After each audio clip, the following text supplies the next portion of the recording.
बिस्मिल्लाहिर्रहमानिर्रहीम dear students अस्सलाम वालेकुम नवीद साबरी हियर। आज हम पाकिस्तान और इंडिया के जो रिलेशंस हैं उनके ऊपर बात करेंगे। और पाकिस्तान इंडिया के रिलेशंस बहुत समझ लें कि एक मतलब अरूजो जवाल में से गुजरे हैं। और वो अरूजो जवाल अभी तक चल ही रहे हैं। ज़्यादातर तो वैसे जवाल ही रहा है, लेकिन बहरहाल अरूजो जवाल कहा जा सकता है। इसकी जो हम बेसिक आउटलाइन देखेंगे वो ये है कि तीन पार्ट्स हैं इसमें। हिस्टोरिकल डेवलपमेंट, और फिर मेजर इश्यूज क्या क्या हैं, और पीस एफर्ट्स क्या क्या हुई। तो हिस्टोरिकल डेवलपमेंट्स के हवाले से तो कुछ बातें हमने जब कश्मीर इशू पे हम बात कर रहे थे तो उस वक्त भी की। आप उनको दोबारा भी सुन सकते हैं। तो बहरहाल, पहली बात कि हिस्टोरिकल डेवलपमेंट क्या है। सबसे पहली बात तो ये कि पाकिस्तान और इंडिया के जो रिलेशंस हैं वो स्टार्ट होते हैं 1947 से। अब 1947 वो टाइम है कि जब पाकिस्तान और इंडिया आज़ाद हुए। अच्छा, लेकिन ज्यादा बेहतर ये होगा कहना कि इंडिया आजाद हुआ लेकिन पाकिस्तान बना। पाकिस्तान तो पहले था ही नहीं ना। ठीक है। ब्रिटिश गवर्नमेंट की हुकूमत थी इस पूरे एरिया के ऊपर जो पहले हिंदुस्तान कहलाता था। फिर जब वो जाने लगे तो पाकिस्तान और इंडिया जो है वो दो अलग अलग कंट्रीज के तौर पर सामने आए। और पाकिस्तान बना, पाकिस्तान एस्टेब्लिश हुआ, और इंडिया आजाद हुआ। ये दो टर्म्स इस तरह से कहनी जरा ज्यादा मुनासिब है। तो ये जब पार्टीशन हुई इंडिया की, तो वो एक बड़ी वायलेंट किस्म की पार्टीशन थी। मतलब काफी लोग उसमें मारे गए।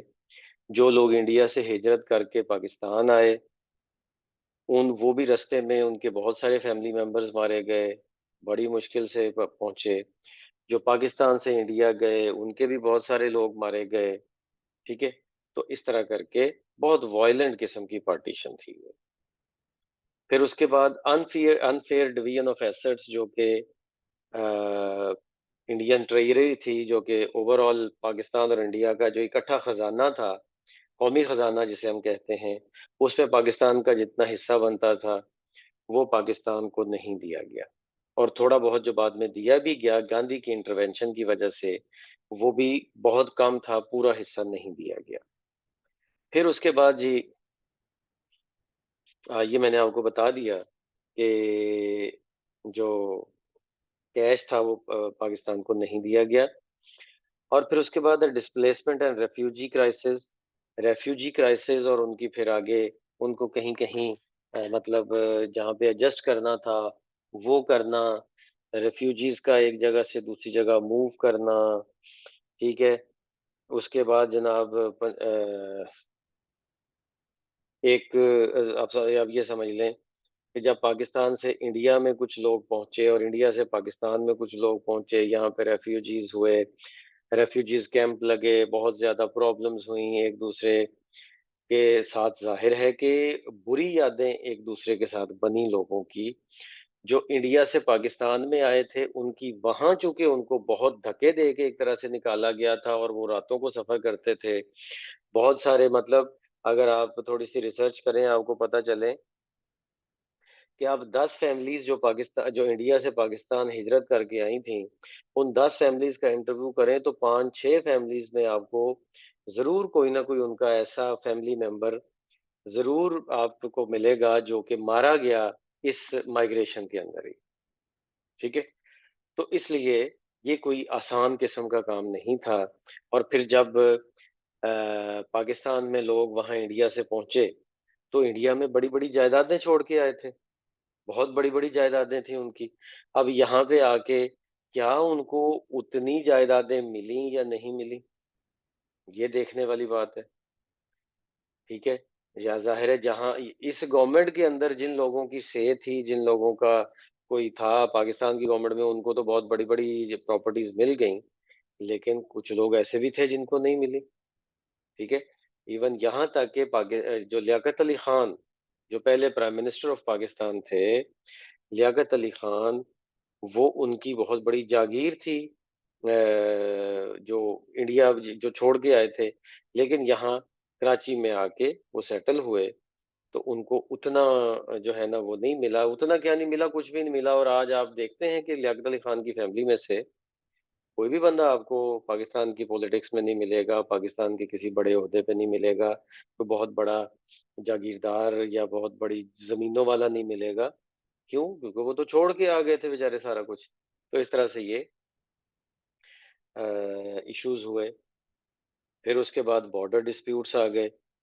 पंजाब में जो पंजाब की बाउंड्रीज को जो करने वाला जो जो जो बॉर्डर डिस्प्यूट्स को रिजॉल्व करने वाला रेड क्लिफ कमीशन बना था, वो जो रेड क्लिफ कमीशन था, वो उसने बहुत सारे प्रॉब्लम्स किए और उसने इंडिया की साइड ली। मतलब मैं आपको एक छोटी सी बात ये बता दूं कि डिसाइड ये हुआ था कि पंजाब का बॉर्डर डिस्ट्रिक्ट की बेस पे डिवाइड होगा। ठीक है, डिस्ट्रिक्ट्स की बेस पे डिवाइड होगा। लेकिन उसको रेड क्लिफ ने इस तरह से डिवाइड किया कि वो तहसील के लेवल पे चला गया। मतलब मैं आपको दो एग्जांपल्स देता हूँ। एक कसूर डिस्ट्रिक्ट था। कसूर को अगर डिस्ट्रिक्ट की बेस पे डिसाइड किया जाता तो बहुत सारा इंडिया का ऐसा एरिया था जो पाकिस्तान में आना था। ठीक है। फिर उसके बाद गुरदासपुर डिस्ट्रिक्ट था। अब गुरदासपुर डिस्ट्रिक्ट जो था उसकी तीन तहसीलें थी, गुरदासपुर, पठानकोट, शकरगढ़। अच्छा, अब जब गुरदासपुर पूरे जिले की आबादी देखी जाती तो उसमें मुस्लिम पॉपुलेशन थी, तो वो सारा पाकिस्तान की तरफ आना था। लेकिन हुआ ये कि उसको तहसील लेवल पे डिवाइड किया गया। और तहसील लेवल पे पठानकोट में देखें तो थोड़ी सी हिंदू पॉपुलेशन ज्यादा थी, गुरदासपुर में थोड़ी सी हिंदू पॉपुलेशन ज्यादा थी, शकरगढ़ में मुस्लिम पॉपुलेशन ज्यादा थी। तो जो मुस्लिम पॉपुलेशन वाली शकरगढ़ तहसील थी वो पाकिस्तान के साथ आ गई और बाकी दो तहसीलें इंडिया के साथ चली गई। ठीक है। ये चीज गलत हुई, हालांकि जो बेसिक डिसीजन था वो डिस्ट्रिक्ट बेस पे होना था। तो हाँ, और दूसरी बात ये भी कि अगर गुरदासपुर और पठानकोट के एरियाज मिल जाते पाकिस्तान को, गुरदासपुर, पठानकोट और पूरा गुरदासपुर डिस्ट्रिक्ट मिल जाता पाकिस्तान को, तो इंडिया को जम्मू में दाखिल होने का रास्ता ही नहीं मिलना था। जो स्टेट ऑफ जम्मू कश्मीर है, जम्मू में दाखिल होने का रास्ता ही नहीं मिलना था। तो ऑटोमेटिकली इंडिया भी पाकिस्तान के साथ आ जाना था। तो एक तरह से ये भी कहा जाता है कि कश्मीर इशू भी इसलिए हुआ क्योंकि पंजाब के जो बॉर्डर है उसकी सही तौर पर डिमार्केशन नहीं की गई। फिर उसके बाद वाटर डिस्प्यूट्स भी थे। जो वाटर डिस्प्यूट्स भी थे। वाटर डिस्प्यूट्स मतलब पानी के वो तो इतना ज्यादा चलते रहे। इंडिया कभी पाकिस्तान का पानी बंद कर देता था, कभी बहुत ज्यादा छोड़ देता था और फ्लड आ जाता था। क्योंकि जो इंडिया से ही बहुत सारे रिवर्स थे जो पाकिस्तान में एंटर हो रहे थे, जिनमें पंजाब के तो स्पेशली तीन रिवर्स ऐसे हैं, सतलुज, ब्यास और रावी। ये तीन रिवर्स ऐसे थे जो इंडियन पंजाब से पाकिस्तानी पंजाब में आ रहे थे। फिर जो बाकी हैं वो भी कश्मीर वाली साइड से आ रहे हैं, जो जिन पे जिस कश्मीर के जिस एरिया पे इंडिया का कब्जा। तो ये वाटर डिस्प्यूट्स होते थे कि कभी पानी बहुत ज्यादा आ जाता था पाकिस्तान की तरफ और कभी पानी जो है वो बिल्कुल नहीं आता था, इंडिया रोक लेता था। तो ये डिस्प्यूट्स चल रहे थे, ये भी इश्यूज था पाकिस्तान और इंडिया के रिलेशंस में। अच्छा, फिर आगे एक और बहुत बड़ा इशू था प्रिंसली स्टेट्स का। प्रिंसली स्टेट्स का इशू था। अब प्रिंसली स्टेट्स जैसा कि जम्मू एंड कश्मीर की स्टेट है, इसके बारे में तो स्पेशल भी हमने एक लेक्चर सुना। फिर हैदराबाद की स्टेट है, फिर जूनागढ़ की स्टेट है, फिर गोवा की स्टेट है। ठीक है। और फिर सिक्किम की स्टेट है। इस तरह से और भी बहुत सारी स्टेट्स थी जिनमें इश्यूज थे। ठीक है। तो मतलब उसमें आप ये समझ लें कि कश्मीर में ये इशू था।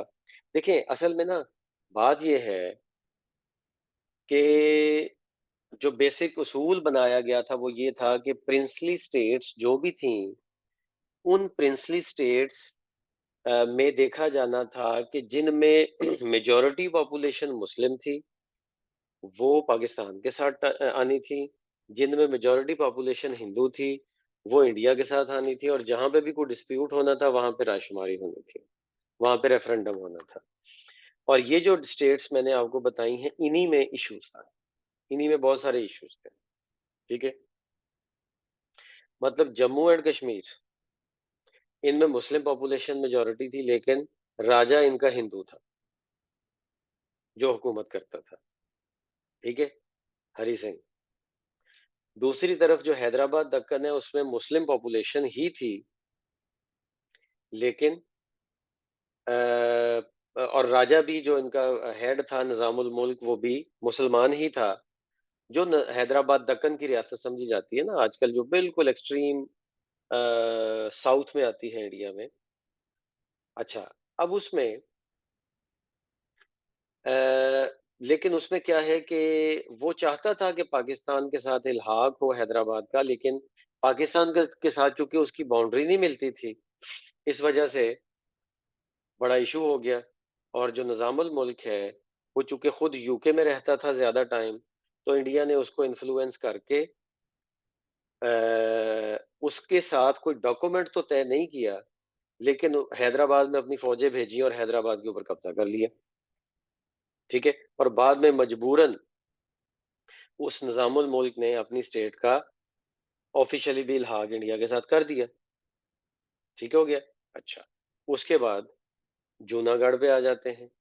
तो जूनागढ़ जो रियासत थी, वो इंडिया वो वो एक एक समझ लें कि एक आइलैंड था, जो कि कराची के भी करीब था और उधर से इंडिया के भी करीब था। अच्छा, अब उसमें हुआ ये कि हिंदू मेजॉरिटी थी वहां पे, लेकिन राजा मुसलमान था। उस राजा ने पाकिस्तान अपनी रियासत का इल्हाक कर दिया पाकिस्तान के साथ, जैसे कश्मीर में राजा ने इल्हाक किया था इंडिया के साथ। ठीक है, तो अब अगर देखा जाए तो इंडिया किसी उसूल को नहीं मानता। इंडिया ने जूनागढ़ के ऊपर कब्जा कर लिया, ये कह के कि यहाँ हिंदू मेजोरिटी है, और पाकिस्तान तो इब्तदाई दिन थे कुछ कर नहीं सका ना, पाकिस्तान का तो सिस्टम ही स्टेट का नहीं बना हुआ था, तो पाकिस्तान कुछ कर नहीं सका उस हवाले से। तो इसलिए जूनागढ़ भी इंडिया ले गया।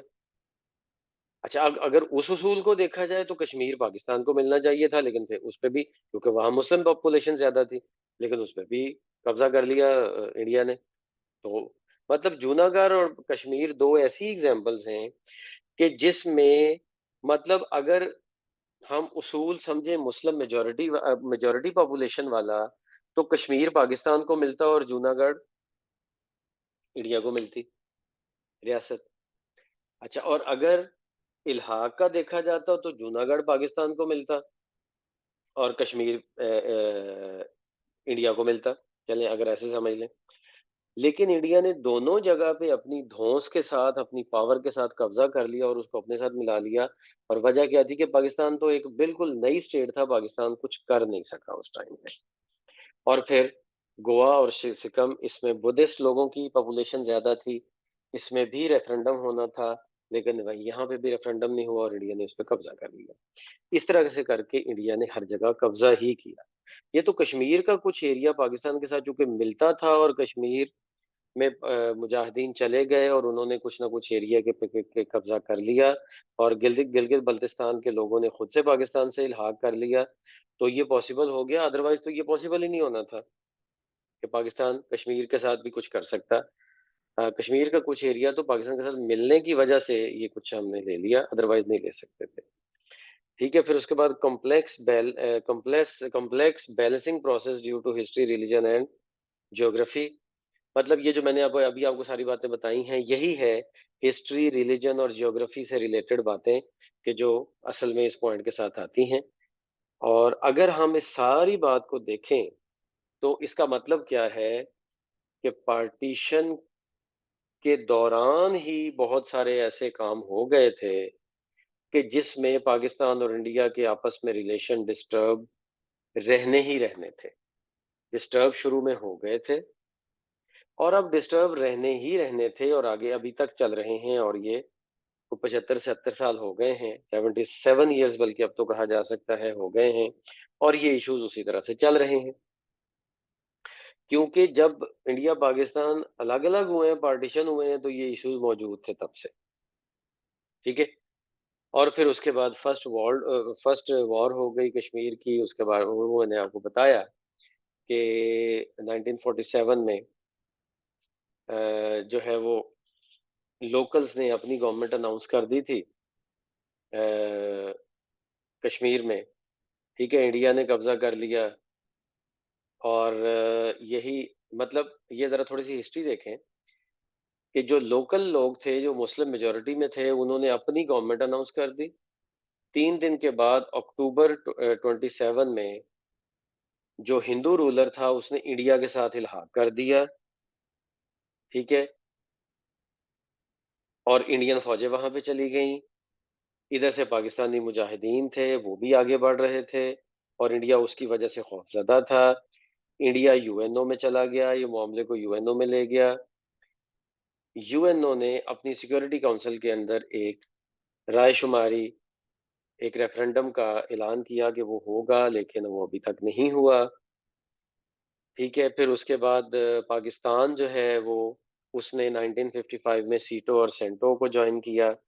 ये पहले भी बात हमारी हुई है एक दफ़ा कि सीटो और सेंटो वो 2 तंज़ीमें थीं जो कि अमेरिकन इन्फ्लुएंस में काम करती थीं, और ये उसी तरह की तंज़ीमें थीं जो कि आजकल नेटो है, यानी कि ये ऐसे कंट्रीज़ की तंज़ीम थी कि जो मिल के किसी भी फ़ॉरेन एग्रेशन को डील करते थे। अब चूँकि उस वक़्त इंडिया का झुकाव जो है वो ज़्यादातर रशिया की तरफ था, तो पाकिस्तान ने फिर ये मुनासिब समझा, ये ज़रा इस बात को समझने की ज़रूरत है कि पाकिस्तान ने ये मुनासिब समझा कि अमेरिकन ब्लॉक में जाया जाए, ताकि इंडिया मुखालिफ ब्लॉक में हम जाएँगे, तो हम इंडिया के साथ सही तौर पर मुकाबला कर सकते हैं। तो फिर अमेरिका ने ही पाकिस्तान को सीटो और सेंटो की मेंबरशिप दिलवाई, और ये वो ऑर्गेनाइज़ेशंस थीं कि जिनका काफ़ी असर इंडिया के ऊपर पड़ा, और इंडिया जो सोच रहा था पाकिस्तान के ऊपर मज़ीद हमले करने का, वो रुक गया, और पाकिस्तान किसी हद तक महफूज हो गया। फिर उसके बाद 1960s में 1960 में स्पेशली इंडस वाटर ट्रीटी हुई, जो कि रिवर्स का मसला चल ही रहा था पाकिस्तान और इंडिया में।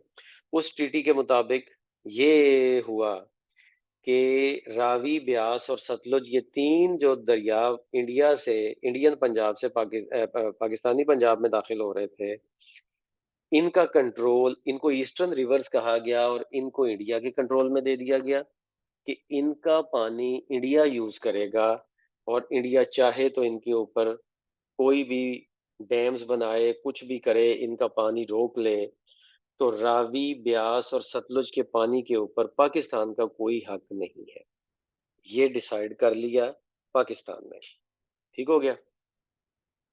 और जो वेस्टर्न रिवर्स हैं, इंडस यानी कि दरिया सिंध, इंडस, झेलम और चनाब, ये 3 दरियाओं के ऊपर इंडिया का कोई हक नहीं है। बेशक ये इंडियन कश्मीर से ही आते हैं, कश्मीर का वो हिस्सा जो इंडिया के पास है, ये वहां से बेसिकली ओरिजिनेट होते हैं। तो इंडिया इनके ऊपर कोई डैम नहीं बना सकता, इनके ऊपर कोई वो नहीं कर सकता, मतलब इनके पानी को रोक नहीं सकता। इनके पानी के ऊपर सिर्फ पाकिस्तान का हक है। तो ये इंडस वाटर ट्रीटी हुई। जनरली इसमें बहुत सारी बातें थी, लेकिन मेनली ये वाली इसमें बेसिक बात है, ठीक है? फिर उसके बाद परमानेंट जो है वो इंडस कमीशन बन गया, जो कि पाकिस्तान और इंडिया के दरमियान में अभी भी चल रहा है। दोनों कंट्रीज के लोग उसके मेंबर्स हैं, और ये एक दूसरे के साथ आइडियाज शेयर करते हैं, और ये बातें करते हैं इस हवाले से कि कोई डिस्प्यूट्स हो जाएं तो उन डिस्प्यूट को रिजॉल्व करना है इस कमीशन ने। असल में ये वाली जो ट्रीटी थी ना, ये वर्ल्ड बैंक ने करवाई थी। वर्ल्ड बैंक ने वर्ल्ड बैंक के लोगों ने आके इसका ये इशू रिजॉल्व करवाया था पाकिस्तान और इंडिया का। कोई भी डेटा शेयरिंग होती है वो भी इस कमीशन के थ्रू होती है, पानी के हवाले से, और फिर कोई भी कॉपरेशन के हवाले से एक दूसरे को फैसिलिटेट करना होता है, तो वो भी इसी कमीशन के थ्रू होती है। तो इस तरह से करके ये एक कमीशन बना। तो बहरहाल इसके बहुत सारे, पाकिस्तान में भी बहुत सारे लोगों ने इसके खिलाफ बातें की कि ये गलत हुआ, इंडिया में भी कहा कि गलत हुआ, लेकिन बहरहाल किसी न किसी तरीके से मसला हल तो करना था, बहरहाल वो तो हो गया अब जो होना था। तो अब फिर मैं इस हवाले से एडिशनल बात आपको ये बता दूँ कि जब ये हुआ कि जी पाकिस्तान के पास सिर्फ़ इंडस, झेलम और चिनाब का पानी आएगा, और इंडिया की तरफ से जो आ रहे हैं, और रावी, ब्यास और सतलुज का पानी के ऊपर इंडिया का हक है। वो चाहे तो एक कतरा इन दरियाओं में ना आने दे, तो कोई मसला नहीं है, ठीक है? तो फिर ज़ाहिर है पाकिस्तान ने अपने पूरे सिस्टम को तो बनाना था।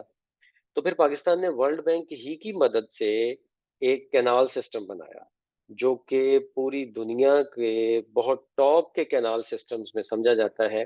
बल्कि शायद एक टॉप लेवल का कैनाल सिस्टम कहा जाए तो उसमें कोई हर्ज नहीं है। पाकिस्तान ने एक कैनाल सिस्टम बनाया, क्योंकि जब पाकिस्तान को ये पता चला कि रावी, ब्यास और सतलुज का पानी अब हमें नहीं मिलेगा और मिलता भी नहीं रहा ज़ाहिर है, तो फिर पाकिस्तान ने ये किया कि इंडस में से बहुत सारी नहरें झेलम दरिया में फेंकी, झेलम से इंडस में, इंडस से रावी में और रावी से सतलुज में, और सतलुज और रावी के दरमियान में एक दरिया था ब्यास। ब्यास को पाकिस्तान ने अपने किसी भी सिस्टम में नहीं रखा, वो बंद हो गया। ये पाकिस्तान में, ये पाकपतन के करीब के एरिया, और पाकिस्तान पाकपतन और साहिवाल के दरमियान में ही इसका अभी भी कुछ निशानात पाए जाते हैं कि ये दरिया कभी यहाँ पे चलता था, लेकिन उसमें पानी नहीं है, ठीक है? सिर्फ कुछ एरिया है जो नशेबी एरिया है, लेकिन वहां पे पानी नहीं है, ठीक है? तो इसका मतलब ये है कि पाकिस्तान ने ये सिस्टम बनाया कि वो तीन दरिया, रावी, ब्यास और सतलुज, कि जिनका इंडिया से पानी हमें नहीं मिलेगा, उसमें से ब्यास को खत्म कर देते हैं हम। रावी और सतलुज को उसी तरह से चलता रखा जाएगा, लेकिन वो उसका पानी इंडिया से हम एक्सपेक्ट नहीं करेंगे। जितना उधर से आ गया वो आ गया, देखा जाएगा, लेकिन हम अपनी लिंक नहरों के जरिए अपने इंडस, अपने दरिया सिंध, झेलम और चिनाब का पानी रावी में डालेंगे और रावी से आगे अपना सतलुज में डालेंगे, ताकि वो जो इस तरह की जो है, मतलब जो ज़रूरी ज़मीनें हैं, वो जो इन इन इन दरियाओं के थ्रू जिनको पानी मिलता है, वो ज़रूरी ज़मीनों को पानी मिलता रहे।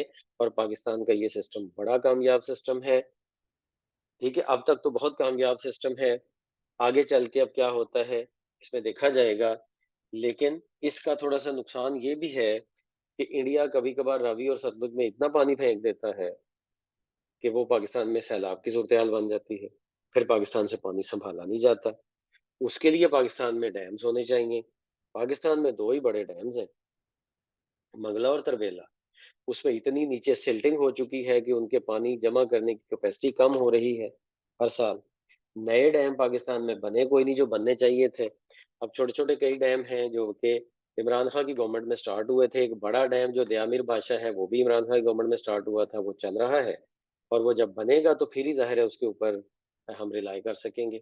तो इस तरह करके ये बहरहाल ये इश्यू तो रिज़ॉल्व हो गया था एक तरह से, और पाकिस्तान और इंडिया के दरमियान में वाटर के हवाले से अब कोई इश्यू नहीं है, सिवाय इसके कि अगर रावी और सतलुज या ब्यास के एरिया में इंडिया पानी छोड़ता है, तो हमारे पास सैलाब आ जाता है और हम कहते हैं कि तुम ना छोड़ो अब पानी। और दूसरी तरफ इंडिया दरियाए चेनाब के ऊपर बगलिहार डैम उसने बनाया है। वो एक दरिया का रुख चेंज करके उसने बगलिहार डैम बनाया है। ये भी पाकिस्तान और इंडिया का एक इशू है कि ये उसने क्यों बनाया, क्योंकि चेनाब चेनाब, झेलम और सिंध के पानी के ऊपर तो पाकिस्तान का हक है। तो ये एक इशू है छोटा-मोटा, बाकी कोई बहुत बड़ा इशू नहीं है। बहरहाल वर्ल्ड बैंक ने ये सारा काम करवाया था, मैंने आपको बताया। फिर उसके बाद कश्मीर के ऊपर सेकंड वॉर हुई, वो 1965 में हुई। इसका बैकग्राउंड यही है, वही कश्मीर डिस्प्यूट जो चल रहा था। सीज़ फायर लाइन से हमने आगे बढ़ने की कोशिश की, ठीक है? उधर से इंडिया ने लाहौर के ऊपर अटैक कर दिया, ठीक है? असल में ये 1965 की वॉर जो थी ना, ये पाकिस्तान ने स्टार्ट की थी, ठीक है? पाकिस्तान ने अपने गोरिल्ला कमांडोज जो हैं वो कश्मीर में भेजे थे, और पाकिस्तान सीज़ फायर लाइन से आगे बढ़ने की कोशिश कर रहा था। तो इंडिया ने उधर से लाहौर के ऊपर अटैक कर दिया, जो इंटरनेशनल बॉर्डर है। पाकिस्तान यूनाइटेड नेशंस में चला गया, लेकिन असल तो वो ताशकंद एग्रीमेंट हुआ, जो पहले भी मैं आपको बता चुका हूँ, ठीक है? कि वो मेन जो फिर थिएटर है, जो वॉर हुई वो पंजाब में आ गई। तो जब पंजाब में वॉर आई, तो पाकिस्तान का तो फोकस जो है वो कश्मीर में था। तो पाकिस्तान का फोकस पंजाब में था नहीं, तो पंजाब का कुछ एरिया इंडिया ने कब्जा कर लिया, हमारे पंजाब का। और मकबूजा कश्मीर का कुछ एरिया, जम्मू का एरिया, वो पाकिस्तान ने कब्जा कर लिया। लेकिन फिर जब मुआहदा ताशकंद हुआ, सीज फायर हुआ, ताशकंद एग्रीमेंट 1966 जनवरी 2010, जनवरी 10 में हुआ, मतलब 10 जनवरी 1966 में ये हुआ। सोवियत यूनियन ने ये करवाया, तो इसमें क्या था, ये कहा गया कि भाई जो जो इलाके दोनों कंट्रीज ने एक दूसरे के कब्जा किए हैं वो सारे वापस किए जाएं, और वो जो वापस पुराना सीज फायर लाइन और स्टेटस कू था, जो पुराना था जंग से पहले वाला बाउंड्री, उसके ऊपर जाया जाए। और वो दोनों पार्टीज ने माना कि हाँ जी ठीक है, हम जाते हैं।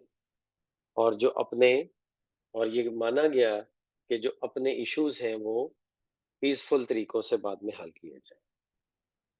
ये 65 का वो एक समझ लें कि एंड पॉइंट था। फिर उसके बाद फॉल ऑफ ढाका हुआ 1971 में, बांग्लादेश बन गया। उसका बैकग्राउंड वही है कि ज्योग्राफिकली, क्योंकि मगर मशरकी पाकिस्तान हमसे दूर था, इसलिए इंडिया को वहां पे अपना जो है वो गंदा काम, गंदा खेल खेलने की जो है वो एक समझ लें कि मौका मिल गया। और पॉलिटिकल और कल्चरल लेवल पे भी मशरकी पाकिस्तान और मगरबी पाकिस्तान में इश्यूज थे, लैंग्वेज के भी इश्यूज थे, ठीक है? और फिर सेंट्रल गवर्नमेंट की पॉलिसीज जी जो थी, जो मगरबी पाकिस्तान में थी सेंट्रल गवर्नमेंट, कराची में, और फिर बाद में फिर इस्लामाबाद में चली गई, उस गवर्नमेंट की पॉलिसीज के साथ कुछ मशरकी पाकिस्तान के लोगों को इतराज था, ठीक है? फिर उसके बाद इलेक्शन हुए 1970 के, 1971 के इलेक्शंस में शेख मुजीबुर रहमान, जो कि अवामी लीग के पार्टी के हेड थे, उनको उन्होंने ज्यादा सीटें ली। और ओवरऑल अगर मिला के देखा जाए मशरकी पाकिस्तान मगरबी पाकिस्तान, तो उसमें अवामी लीग की सीटें ज्यादा बनती थी और गवर्नमेंट का उनको मिलने का हक बनता था। लेकिन जो यहाँ पे एस्टेब्लिशमेंट थी, याहिया खान जिसको हेड कर रहे थे, उन्होंने इसमें रिलक्टेंस शो की कि अवामी लीग को, यानी कि मशरकी पाकिस्तान के लोगों को, यानी कि शेख मुजीब को हम वजीर आजम बनाए। इस पे वो नहीं मान रहे थे, और मीटिंग्स पे मीटिंग्स हो रही थी, और कोई उसमें वो डेवलपमेंट नहीं हो पा रही थी। तो जिसकी वजह से मशरकी पाकिस्तान में एक वॉयलेंस स्टार्ट हो गया, ठीक है? वॉयलेंस स्टार्ट हो गया क्योंकि मशरकी पाकिस्तान में आबादी ज्यादा थी, इलाका कम था उनके पास। तो अब आबादी ज्यादा थी, तो इसका मतलब सीट्स वहां पे ज्यादा थी। तो अगर उनके उनकी जो पार्टी, जिस मतलब यहाँ अगर देखा जाए, तो मशरकी पाकिस्तान में ज्यादा सीट्स जो है वो अवामी लीग ने ली थी, जो शेख मुजीबुर रहमान की पार्टी थी। और मगरबी पाकिस्तान में जो ज्यादा सीट्स थी, वो जुल्फकार अली भुट्टो ने ली थी, जो कि मगरबी पाकिस्तान में ज्यादा थी। लेकिन भुट्टो की सीट से तकरीबन डबल सीट्स ली थी उसने, मुजीबुर रहमान ने। तो उनका हक बनता था कि उनको गवर्नमेंट दी जाती, लेकिन नहीं दी गई। उन लोगों ने समझा, मगर मशरकी पाकिस्तान वालों ने, कि जी हमें हमारा हक नहीं दिया जा रहा। तो वहां पे 1971 में फसादात फूट पड़े। उसके लिए, उस फसादात पे काबू पाने के लिए पाकिस्तानी फौज जो है, उन्होंने ऑपरेशन सर्च लाइट स्टार्ट किया, ठीक है? ऑपरेशन सर्च लाइट स्टार्ट किया, तो आगे से जो बंगाली लोग थे, उन्होंने गुरिल्ला वार स्टार्ट कर दी। मुक्ति बाहिनी एक बंगाली नेशनलिस्ट फौज बना ली मुक्ति बाहिनी के नाम से। और उसको सारा असला प्रोवाइड कर रहा था इंडिया। इंडिया असला प्रोवाइड कर रहा था, इंडिया ही सब चीजें प्रोवाइड कर रहा था, और वो पाकिस्तानी फौज के खिलाफ लड़ रहे थे। और एक पॉइंट फिर ये आया कि दिसंबर 1971 में इंडिया उस वॉर में बाकायदा एंटर हो गया, ठीक है? और मुक्ति बाहिनी को बाकायदा उसने सपोर्ट किया और उन्होंने बांग्लादेश जो अब है उस वक्त मशरकी पाकिस्तान था, इंडियन और Mukti Bahini forces coordinated campaign against the Pakistan army, तो खुल के फिर वो पाकिस्तानी आर्मी के खिलाफ मैदान में आ गए और पाकिस्तानी फोर्सेस ने फिर वहां पे सरेंडर कर दिया, वहां पे अपनी शिकस्त तस्लीम कर ली और 16 दिसंबर 1971 1971 में पाकिस्तानी फोर्सेस ने सरेंडर किया और जब सरेंडर किया तो जाहिर है अपने आप को बांग्लादेश के हवाले कर दिया। तो वो असल में बांग्लादेश के हवाले नहीं किया था, वो इंडियन फोर्सेस के हवाले अपने आप को कर दिया था और फिर वहां से फिर पाकिस्तानी फौजियों को लाना था, तो जिसके लिए शिमला एग्रीमेंट हुआ, इसको शिमला अकॉर्ड भी कहते हैं। 1972 का पहले भी बात हो चुकी है। इंडिया का सिटी शिमला है जहां पे ये मुआहदा हुआ। 2 जुलाई 1972 को ये साइन किया गया मुआहदा। उस वक्त पाकिस्तान में जो कि पीपल्स पार्टी की गवर्नमेंट थी और वो पीपल्स पार्टी को हेड कर रहा था जुल्फ़िकार अली भुट्टो कर रहे थे, तो उन्होंने पाकिस्तान की तरफ से शमूलियत की इस शिमला एग्रीमेंट में और इंडिया की तरफ से इंदिरा गांधी ने की और 1971 की वॉर जो है वो कंक्लूड हो गई और बांग्लादेश तो इससे पहले ही बन चुका था और इसके की पॉइंट्स ये थे कि पीसफुल रेजोल्यूशन ऑफ डिस्प्यूट्स हम करेंगे, जितने भी हमारे डिस्प्यूट्स हैं इंक्लूडिंग कश्मीर इशू, वो सारे हम इसमें पीसफुल तरीके से करेंगे। ठीक है, लाइन ऑफ कंट्रोल कंट्रोल की रिस्पेक्ट करेंगे, उसको एक बॉर्डर के तौर पर देंगे, फिर उसके बाद डिप्लोमेटिक और इकोनॉमिक रिलेशंस उसको नॉर्मलाइज करेंगे और फिर जो एक दूसरे के जितने भी प्रिजनर्स ऑफ वॉर्स हैं या सिविलियंस हैं उनको रिलीज करेंगे। ठीक है, अब चूंकि ज्यादा तो फोकस ही हमारा प्रिजनर्स ऑफ वॉर पे और पाकिस्तान के वो 90,000 फौजी थे जो कि इंडियन कस्टडी में जा चुके थे, उनको रिलीज करवाना था। तो असल फोकस ही इस शिमला एग्रीमेंट का उस पे था। तो इसमें कश्मीर इशू को धक्के से जो शामिल किया, हालांकि कश्मीर का कोई ताल्लुक नहीं था इसमें, इस एग्रीमेंट में धक्के से जो इंडिया ने शामिल किया, उसकी वजह से फिर पाकिस्तान को बाद में सफारती लेवल पे उसका नुकसान भी हुआ। फिर सियाचिन का कॉन्फ्लिक्ट आ गया 1984 में। 1984 में सियाचिन के कॉन्फ्लिक्ट में ये एलओसी के ऊपर था। ठीक है, सियाचिन एक ग्लेशियर है जो कि पाकिस्तान और इंडिया के दरमियान में, मतलब उस लाइन ऑफ कंट्रोल पे पाया जाता है। पाकिस्तान की तरफ से गिलगित बल्तिस्तान का एरिया है और इंडिया की तरफ से वो लद्दाख का, कश्मीर का एरिया है।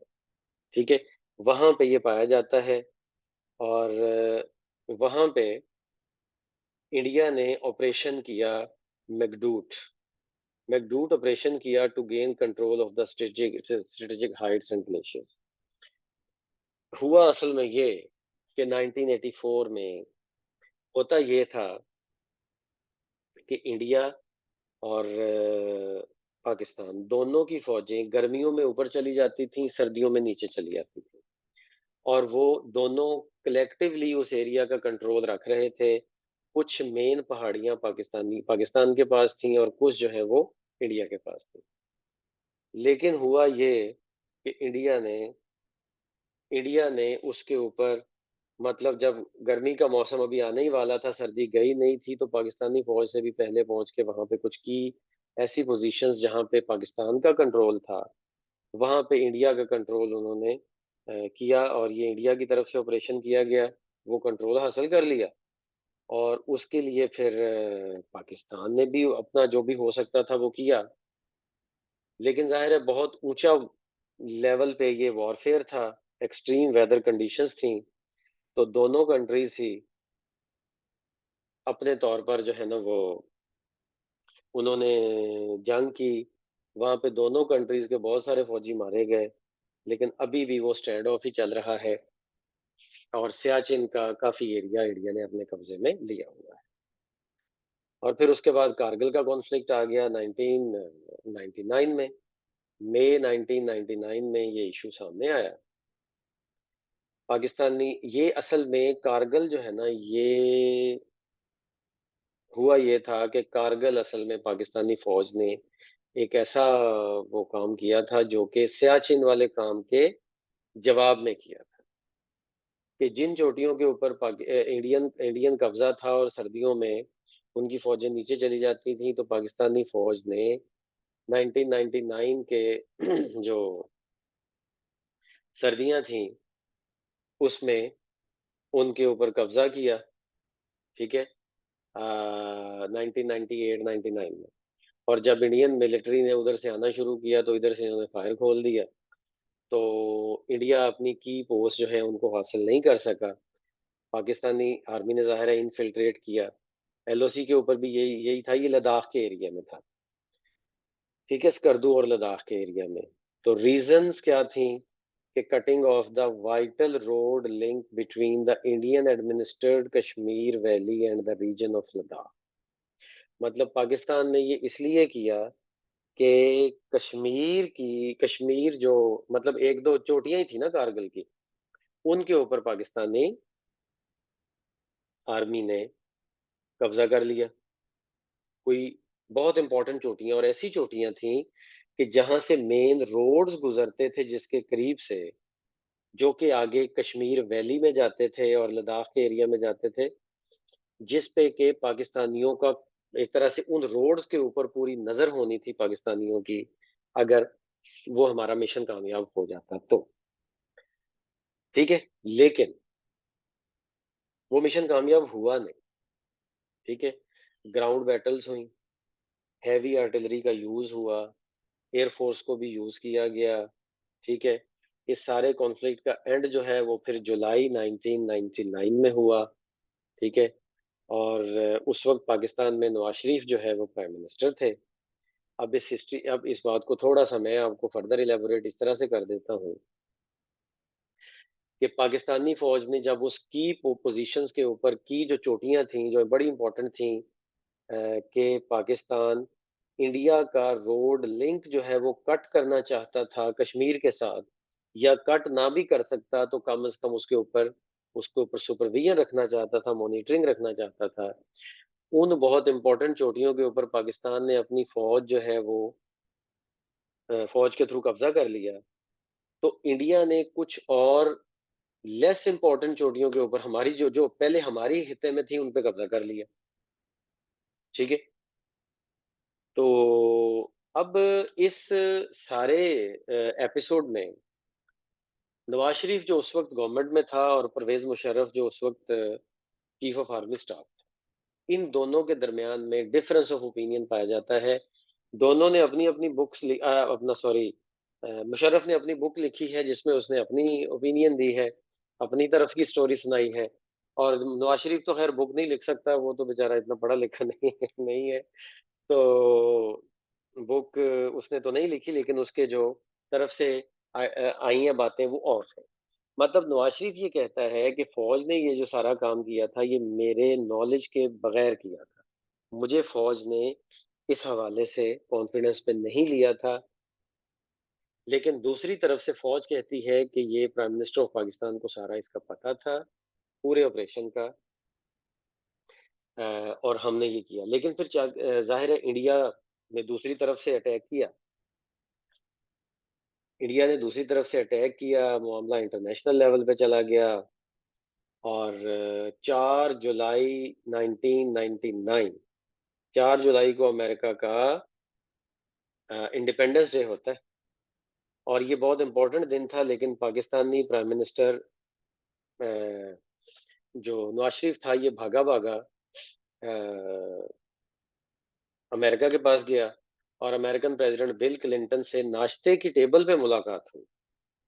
मतलब अ, वैसे तो इंडिपेंडेंस डे की बहुत सारी उनकी मसरूफियात थी बिल क्लिंटन की, तो उसने थोड़ा सा टाइम निकाल के पाकिस्तानी प्राइम मिनिस्टर को दिया, उसकी बात सुनी, और वो बात सुनने के बाद फिर उसने इंडिया से भी कहा। और बहरहाल सुलह सफाई हो गई। और सुलह सफाई होने से क्या हुआ कि पाकिस्तान के जिस एरिया पे कुछ एरिया पे कब्जा कर लिया था इंडिया ने वो कब्जा नहीं छोड़ा अभी तक। लेकिन पाकिस्तान ने जिन चोटियों पे कब्जा किया था इंडिया की, वो पाकिस्तान को छोड़नी पड़ी, क्योंकि पाकिस्तानी प्राइम मिनिस्टर जाके खुद अमेरिका को कह रहा था कि जी इंडिया को रोकें और जंग बंदी करवाएं। अब इस हवाले से भी डिफरेंस ऑफ ओपिनियन है। मुशर्रफ कहता है कि हम तो फतह हासिल कर रहे थे, हम तो बड़ी अच्छी पोजीशन में थे। नवाज शरीफ ने ये गलत किया जो कि भागा भागा अमेरिका गया और जंग बंद करवाई। इंडिया ने कुछ टाइम के बाद घुटनों पे आ जाना था और इंडिया ने हमारी बात माननी थी। लेकिन ये जो हमारी कंसल्टेशन के बगैर, फौज की कंसल्टेशन के बगैर नवाज शरीफ चला गया वहां पे, ये नवाज शरीफ ने गलत किया। ठीक है। और दूसरी तरफ से नवाज शरीफ कहता है कि नहीं जी, मुझे तो फौज ने कहा था कि हम तो मारे गए, हम तो लुटे गए, हम हमारा तो कोई हाल नहीं है, हम तो बहुत खतरे में आ जाएंगे, हमारे पे तो इंडिया बहुत कब्जा कर लेगा बहुत सारे इलाकों पे, आप जाएं और अमेरिका को बीच में लाएं। अब यहाँ पे भी ये बात नवाज शरीफ और मुशर्रफ के दरमियान में एक जो वजह बनी डिस्प्यूट की। तो अब सही कौन कहता है, ये तो अल्लाह ही जानता है। या हो सकता है कि कभी कोई इंडिपेंडेंट हिस्ट्री आगे चल के लिखी जाए तो इस पे कुछ बात सामने आए, लेकिन अभी तक तो कोई भी सही बात अभी तक सामने नहीं आ सकी। इसके बाद फिर कंपोजिट डायलॉग 2004 में हुए। 2004 में जो कि मुशर्रफ था पाकिस्तान की तरफ से, तो इंडिया की तरफ से वाजपेयी था। उन्होंने कोशिश की कि काफ़ी जो चीज़ें हैं उनको सेटल डाउन किया जाए। तो इसके कंपोनेंट्स ये थे कि पॉलिटिकल, इकोनॉमिक और सिक्योरिटी रिलेटेड मैटर्स इसको सॉल्व किया जाए, जम्मू कश्मीर जो है उसके इशू को रिजॉल्व किया जाए, सियाचिन के इशू को रिजॉल्व किया जाए, फिर सर क्रीक एक मैटर है उसको रिजॉल्व किया जाए। ठीक है। सर क्रीक का मैटर क्या है वो अभी हम आगे चल के बात करते हैं। ये असल में कराची के सिंध के करीब जो है ना, वो मैरीटाइम बाउंड्री का इशू इन द अरेबियन सी में एक इशू है कि जी कहाँ तक बाउंड्री पानी के अंदर पाकिस्तान की है और कहाँ तक बाउंड्री जो है वो इंडिया की है। ये है वो डिस्प्यूट। अच्छा, फिर मुंबई अटैक्स हो गए इंडिया में 2008 में, जिसका उन्होंने सीधा सीधा पाकिस्तान के ऊपर इल्जाम लगाया। 3 दिन तक वहां पे जो लोग हैं वो इंडियन फोर्सेस से मुकाबला करते रहे थे। और नवंबर 26 से लेकर 29 तक 2008 में ये 3 दिन ये स्टैंड ऑफ चला था। फिर सारे लोगों को मारा गया। फिर उनका इधर इंडिया ने कहा कि जी 10 लोग थे, 10 लोग थे जो कि लश्कर तैयबा पाकिस्तान से आए थे, जिन्होंने ये सारा सारा मामला किया था। सारा उन्होंने इल्जाम पाकिस्तान के ऊपर लगाया। लेकिन दूसरी तरफ पाकिस्तान बहरहाल इससे डिनाई करता रहा। और लग्जरी होटल्स और ज्यूइश कम्युनिटी सेंटर था, रेलवे स्टेशन था और एक पॉपुलर कैफे, इन जगहों पे ये अटैक्स हुए थे। और मुंबई में इकट्ठे एक ही दफा ये सारे अटैक्स हुए थे। ठीक है। फिर उसके बाद पठानकोट अटैक 2016 में हुआ, 2 जनवरी को। इसके ऊपर भी जो है वो इंडिया पाकिस्तान के ऊपर क्लेम करता है कि जी ये इंडिया पाकिस्तान की जैश ए मोहम्मद ने करवाया। हालांकि पाकिस्तान कहता है कि इसमें बिल्कुल भी किसी किस्म का पाकिस्तान का कोई रोल नहीं था, ये इंडियन एयर बेस पे उन्होंने खुद ही करके ये ड्रामा किया है। ठीक है। तो a multi-day standoff between the militants and the Indian security forces. तो उन्होंने काफी दिन तक जो है ना वो इंडियन फोर्सेस को एंगेज रखा था, लेकिन बहरहाल एंड पे मारे गए थे। बहरहाल इंडिया इसका भी इल्जाम पाकिस्तान पे लगाता है। इसी तरह के बहुत सारे इल्जाम पाकिस्तान भी इंडिया पे लगाता है। अब ये कुलभूषण यादव है, 2016 में ये भी हो गया कि मार्च 2016 में कुलभूषण यादव पाकिस्तान के इंडियन इलाके से, एक इंडियन नेवल ऑफिसर है जो रॉ की तरफ से भेजा गया था, ईरानियन बॉर्डर की तरफ से, वो अंदर आया था पाकिस्तान में और बलूचिस्तान में वो अपनी कार्रवाइयां कर रहा था। ठीक है। उसको बलूचिस्तान में अरेस्ट किया गया और ICJ in 2019 international court of justice ने ये रूलिंग दी कि पाकिस्तान को यादेव वाले इशू को रिकॉन्सिडर करना चाहिए, इसको सोचना चाहिए। तो लेकिन अभी तक भी वो कुलभूषण यादव जो है वो पाकिस्तान की ही कैद में है, ठीक है? इसके बाद फिर उरी अटैक्स हुए 2016 में, जो कि जिसका इल्ज़ाम फिर पाकिस्तान पे इंडिया ने लगाया, लेकिन पाकिस्तान ने कहा कि उसने नहीं किए, ठीक है? मतलब ये वो सारी चीज़ें हैं कि जो पाकिस्तान और इंडिया के ताल्लुकात को अभी तक डिस्टर्ब ही करती चली आ रही है। फिर इंडिया ने सर्जिकल स्ट्राइक्स की 2016 में ही, जो कि उरी अटैक्स का एक जवाब कहा गया, ठीक है? ये 2016 में 29 नवंबर को सुबह-सुबह के टाइम पे की गई। इंडिया ने कहा कि हमने सर्जिकल स्ट्राइक्स की हैं। सर्जिकल स्ट्राइक्स का मतलब कि पाकिस्तान में घुस के टेररिस्ट के जो कैंप्स हैं उनको निशाना बनाया है। लेकिन पाकिस्तान कहता है कि ऐसी कोई सर्जिकल स्ट्राइक हुई ही नहीं है, कोई अटैक हुआ ही नहीं, ऐसी कोई बात नहीं है। फिर उसके बाद 2019 में पुलवामा अटैक हो गया इंडियन एयर बेस पे। पुलवामा अटैक जो है वो क्या था कि इंडिया की जो है ना वो बेस थी, मिलिट्री कैंप था, उसके ऊपर सुइसाइड कार बॉम्बिंग हुई और उनका बहुत सारा नुकसान हुआ, ठीक है? और उसमें इंडियन क्लेम ये है कि जैश ए मोहम्मद के लोगों ने ये किया। पाकिस्तानी क्लेम इसमें ये है कि हमारा इसमें किसी किस्म का कोई ताल्लुक नहीं है।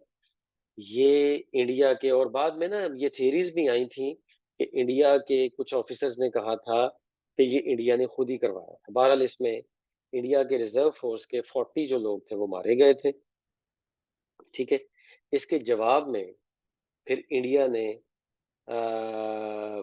ने पाकिस्तान को आइसोलेट करने की कोशिश की, पूरी दुनिया में बड़ा ढंढोरा पीटा, ठीक है? बहुत ज्यादा टेंशन्स पैदा हुई। फिर जो है ना एलओसी के दोनों तरफ जो है वो काफी मिलिट्री हमारे प्लेन्स उधर जाते रहे, इनके इधर आते रहे, बड़ी टेंशन हुई, ठीक है? और उनके कुछ प्लेन्स फिर थे, तो वो मिग इंडियन मिग 21 एक था, जो कि पाकिस्तान ने गिरा लिया था, और उसके उसके जो पायलट है उसको अरेस्ट कर लिया था। ये 2019 की बात है, जब पाकिस्तान में इमरान खान की गवर्नमेंट थी और इंडिया में मोदी की गवर्नमेंट थी।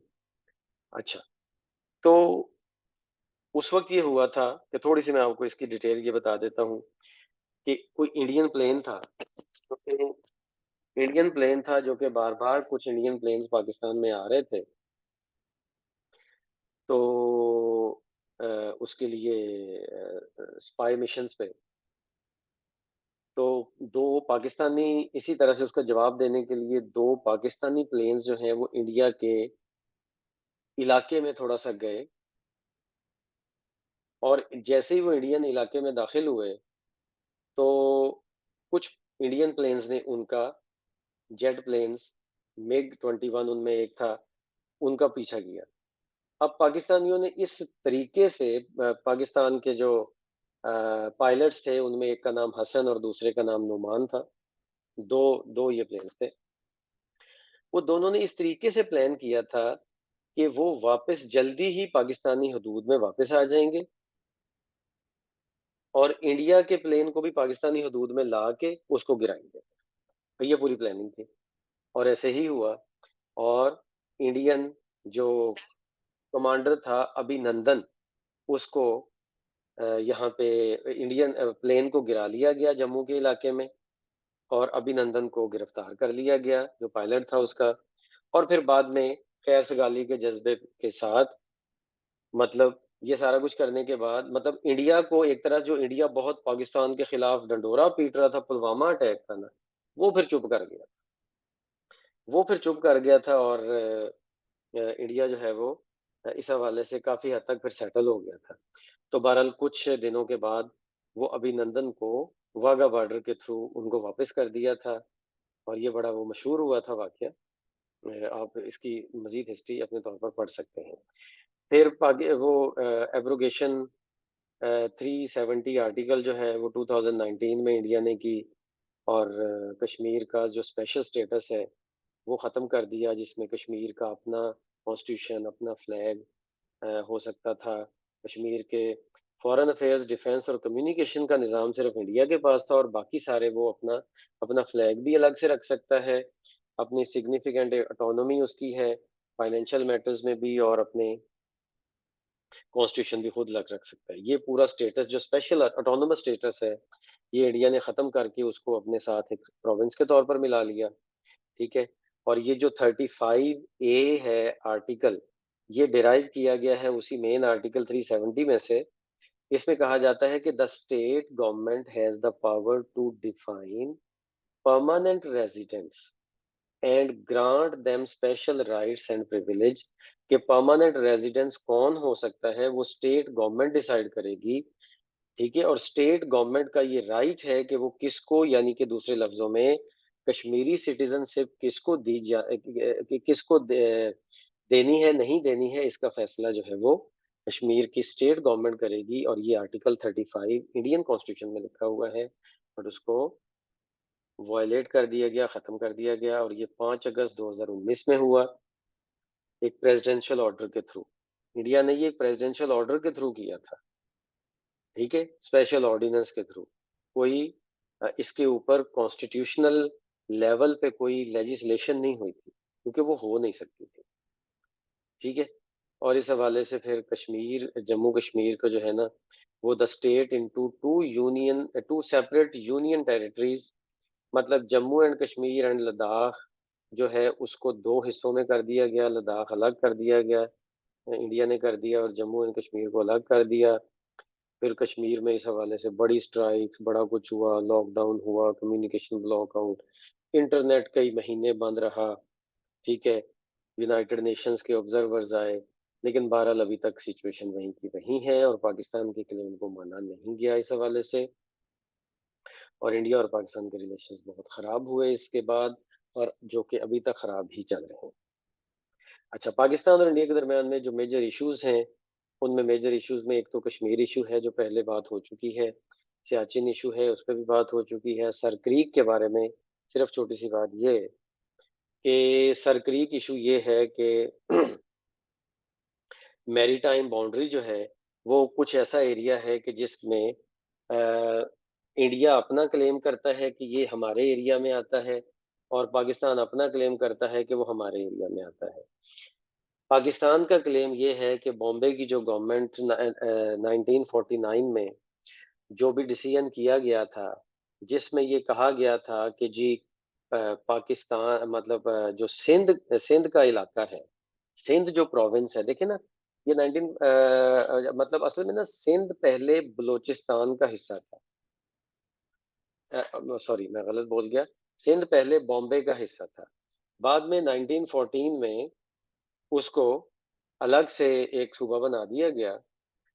और उसमें बॉम्बे गवर्नमेंट का जो एक्ट था उसमें ये बताया गया था कि सिंध की बाउंड्री समुंदर में इतनी है और बॉम्बे की इतनी है।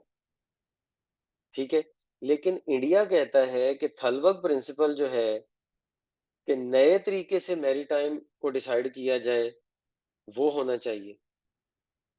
ठीक है ना, मतलब मैं आपको जरा शॉर्ट शॉर्ट टर्म्स में बता देता हूँ कि पाकिस्तान ये मानता है कि जितना सिंध प्रोविंस के साथ पहले समंदर का एरिया था पाकिस्तान बनने से पहले, अगर सिंध प्रोविंस पाकिस्तान के साथ आ गया है तो उतना ही समुंदर का हिस्सा भी पाकिस्तान के कंट्रोल में होना चाहिए जो पहले सिंध गवर्नमेंट के कंट्रोल में था। इंडिया कहता है कि नहीं, जब पाकिस्तान और इंडिया दो अलग अलग कंट्रीज बन गए हैं तो फिर नए तरीके से मैरीटाइम का होनी चाहिए, क्योंकि इस नए तरीके से करने से इंडिया का कुछ फायदा होता है। ये इशू है, लेकिन ये चल रहा है, अभी तक चल रहा है। अच्छा, और पाकिस्तान और इंडिया के रिलेशंस जो हैं उसमें पीस एफर्ट्स जितनी हुई वो मैंने आपको बता दिया। शिमला एग्रीमेंट हुआ, फिर आगरा समिट इंडिया में, जो सार्क का असल में इजलास हो रहा था, उसके दौरान में वाजपेयी और परवेज मुशर्रफ ने काफी हद तक बर्फ पिघलाई, और इवन परवेज मुशर्रफ अपनी सीट से उठ के वाजपेयी के साथ हैंडशेक करने के लिए उसकी सीट तक गए, और इंटरनेशनल मीडिया ने इसको बड़ी कवरेज दी। ये एक बहुत बड़ा समझ लें कि एक ब्रेक थ्रू था। तो बहरहाल ये भी एक पीस एफर्ट थी। फिर कंपोजिट डायलॉग 2004 से लेकर 2008 तक चलते रहे। कश्मीर, टेररिज़्म इसके ऊपर बहुत सारे डायलॉग हुए। वाजपेयी जो है वो पाकिस्तान में आया, ठीक है? और इसके ऊपर बड़ा सारा मतलब काम हुआ। नहीं पाकिस्तान में तो ख़ैर नवाज़ शरीफ के दौर में आया था ये वाजपेयी, लेकिन बाद में मुशर्रफ ने भी इसके ऊपर काफ़ी काम किया। बल्कि कहा ये जाता है कि बैकडोर डिप्लोमेसी जो चल रही थी, बैक चैनल डिप्लोमेसी, उसके थ्रू वाजपेयी और मुशर्रफ काफ़ी हद तक कश्मीर इश्यू रिज़ॉल्व करने के उस पॉइंट तक पहुँच गए थे कि किसी न किसी तरह इसको रिज़ॉल्व कर लिया जाए। तो बहरहाल फिर मुशर्रफ और मनमोहन में जब वाजपेयी के बाद मनमोहन सिंह आया, तो उसमें भी काफ़ी बैक चैनल पे काफ़ी सारी नेगोशिएशंस हुई। फिर 2010 में थिम्फू जो भूटान का कैपिटल है, वहाँ पे भी टॉक्स हुई सार्क के प्लेटफ़ॉर्म के अंडर पाकिस्तान और इंडिया की, ठीक है? फिर उफ़ा जो रशियन समिट हुई, उसमें 2015 में भी कुछ काम हुआ। फिर करतारपुर कॉरिडोर जो पाकिस्तान ने खोली 2019 में इमरान खान के दौर में, इसने भी काफ़ी इंडिया के साथ जो है ना वो दोस्ती का हाथ बढ़ाने की कोशिश की, इससे भी। और फिर 2021 में एक सीज़ फायर एग्रीमेंट हुआ, जो कि एक मतलब एक वो था समझ लें कि मतलब अ, छोटी-मोटी झड़पें तो चलती रहती थी ना लाइन ऑफ कंट्रोल में। तो 2021 के एग्रीमेंट ने ये कहा कि ये छोटी-मोटी झड़पें भी नहीं होनी चाहिए। तो इस तरह करके पाकिस्तान और इंडिया के रिलेशंस में बहुत ज़्यादा उतार-चढ़ाव आता रहा, लेकिन अभी भी बहुत सारे ऐसे पॉइंट्स हैं जिनके ऊपर पाकिस्तान और इंडिया की गवर्नमेंट एक-दूसरे के साथ स्टैंड ऑफ पे है और कोई भी इसका हल अभी तक नहीं निकल सका। उम्मीद है कि आगे फ्यूचर में कुछ इसमें पॉजिटिव डेवलपमेंट्स होंगी। तो आज के लिए इतना ही। Thank you. अल्लाह हाफ़िज़।